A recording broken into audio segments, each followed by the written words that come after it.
যখন মন ভেঙে যায়, আল্লাহর দিকে ফিরে আসুন। কখনো কি এমন হয়েছে চারপাশে সব কিছু ঠিক আছে, তবুও ভেতরটা অদ্ভুতভাবে অশান্ত? কথা বলার মতো মানুষ আছে, কিন্তু মন খুলে বলার মতো কাউকে পাওয়া যায় না। হাসি আছে, কিন্তু সেই হাসির আড়ালে জমে থাকে অনেক কষ্ট। আমরা অনেক সময় মনে করি একটা নির্দিষ্ট মানুষ আমাদের জীবনে থাকলেই আমরা সুখী হব, ভালো চাকরি পেলেই শান্তি আসবে, মানুষ আমাদের সম্মান করলেই আমরা পরিপূর্ণ হয়ে যাব। কিন্তু সমস্যা তখনই শুরু হয় যখন আমরা এমন জিনিসের উপর আমাদের হৃদয়ের শান্তি নির্ভর করিয়ে দিই যেগুলো আমাদের নিয়ন্ত্রণে নেই। মানুষ বদলে যেতে পারে, সম্পর্ক ভেঙে যেতে পারে, অর্থ কমে যেতে পারে, সম্মান আজ আছে কাল নাও থাকতে পারে, কিন্তু আল্লাহ, তিনি কখনো আমাদের ছেড়ে যান না। তাই জীবনে এমন কিছু হারিয়ে গেলে যা আপনি খুব ভালোবাসতেন, নিজেকে প্রশ্ন করুন, আমি কি শুধু হারানো জিনিসটির দিকে তাকিয়ে আছি, নাকি যিনি আমাকে তা দিয়েছিলেন তার দিকেও ফিরে তাকাচ্ছি? মনে রাখবেন, কোনো মানুষ আপনাকে গ্রহণ না করলেও আল্লাহ আপনাকে দেখছেন। কেউ আপনার মূল্য না বুঝলেও আল্লাহ আপনার চেষ্টা জানেন। আপনি হয়তো মানুষের চোখে খুব সাধারণ একজন মানুষ, কিন্তু আল্লাহর কাছে আপনার মর্যাদা আপনার চেহারা, সম্পদ বা সামাজিক অবস্থান দিয়ে নির্ধারিত হয় না। আপনার ঈমান, আপনার তাকওয়া এবং আপনার সৎ কাজই আসল। কখনো কখনো আল্লাহ আমাদের কাছ থেকে কিছু দূরে সরিয়ে দেন, কারণ তিনি আমাদের আরও উত্তম কিছুর দিকে নিয়ে যেতে চান। তাই কোনো দরজা বন্ধ হয়ে গেলে সবসময় ভাববেন না, আমার জীবন শেষ।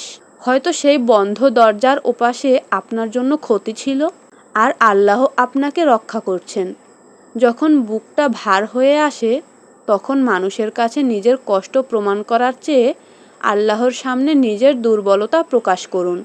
রাতের নীরবতায় 2 রাকাত নামাজ পড়ুন, দোয়া করুন, নিজের ভাষায় আল্লাহর কাছে সব কথা বলুন। আপনার চোখে পানি এলে তা লুকানোর দরকার নেই, কারণ আপনি এমন একজনের সামনে কাঁদছেন যিনি আপনার না বলা কথাও জানেন। আর দিনের ব্যস্ততার মাঝেও জিকিরকে জীবনের অংশ বানান।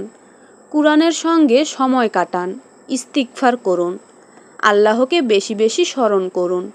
কারণ অন্তরের প্রকৃত প্রশান্তি দুনিয়ার সব কিছু পাওয়ার মাধ্যমে আসে না। আল্লাহ বলেন, জেনে রাখো, আল্লাহর স্মরণেই অন্তরসমূহ প্রশান্ত হয়। সূরা আর-রাদ আয়াত 28। আর শয়তান আপনাকে বারবার ভয় দেখাবে, এটা ছেড়ে দিলে তুমি পিছিয়ে পড়বে, হারাম জিনিসটা ছাড়া তুমি আনন্দ পাবে না, মানুষ কি বলবে? কিন্তু একজন মুমিনের শক্তি হলো মানুষের সন্তুষ্টির চেয়ে আল্লাহর সন্তুষ্টিকে বড় করে দেখা। আপনি যদি কোনো ভুল জিনিস শুধু আল্লাহর জন্য ছেড়ে দেন, মনে রাখবেন, আপনি খালি হাতে থাকবেন না। আল্লাহ আপনার সেই ত্যাগ দেখছেন। হয়তো আজ আপনি কাঁদছেন, হয়তো আজ আপনার জীবনে অনেক প্রশ্নের উত্তর নেই, তবুও আশা হারাবেন না। আপনার গল্পের এই কঠিন অধ্যায়টাই হয়তো আপনাকে আল্লাহর আরও কাছে নিয়ে যাওয়ার কারণ হয়ে উঠবে। তাই মন যখন ভেঙে যাবে, মানুষের দরজায় নয়, প্রথমে আল্লাহর দরজায় ফিরে যান। দুনিয়া আপনাকে শান্তি দেওয়ার প্রতিশ্রুতি দিতে পারে, কিন্তু সত্যিকারের প্রশান্তি আসে সেই হৃদয়ে, যে হৃদয় তার রবকে চিনতে শিখে। আল্লাহকে জীবনের একটি অংশ নয়, জীবনের কেন্দ্র বানান। তাহলেই ইনশাআল্লাহ ঝড়ের মধ্যেও আপনার হৃদয় শান্ত থাকতে শিখবে।